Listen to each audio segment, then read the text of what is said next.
The real voyage of discovery consists not in seeking new landscapes, but in having new eyes. On my study abroad trip this summer to Australia, New Zealand, and Fiji, I was exposed to a wide variety of ideas, people, and places that will forever change how I view the world and my part in it. My understanding of progress has changed over the course of my trip. 1 month ago, I would have said that progress meant having the latest technology, modern transportation, and well-developed infrastructure, but I was wrong. Progress is like an onion, and each new layer reveals a new way of living, one that is always authentic.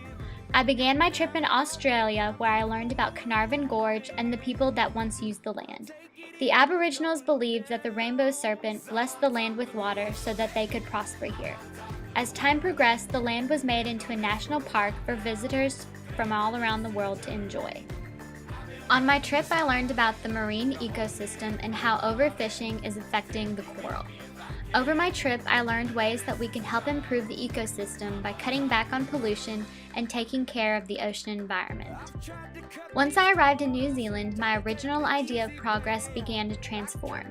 In Doubtful Sound, the hydroelectric plant represents a new future of renewable energy, but tourism and the freshwater discharge didn't seem to feel like progress to me. The increasing attraction to places like Doubtful Sound and Mount Cook led me to wonder if the influx of people will start to degrade the environment. Will there be a day when the dolphins leave the sound and the seals no longer sleep peacefully on the rocks?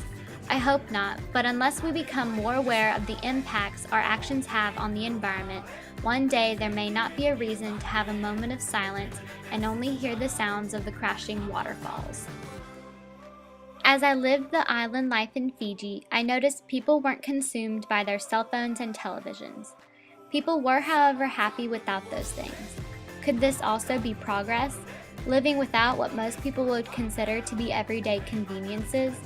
As I witnessed the mecca that was held for us, I could tell that the performers were a tad unprepared. Didn't they perform this dance all the time? I later learned that the dance was performed especially for us, but the mecca was in fact rooted in deep cultural origins, telling the history of the village people. My values have only been strengthened and reinforced by my time abroad.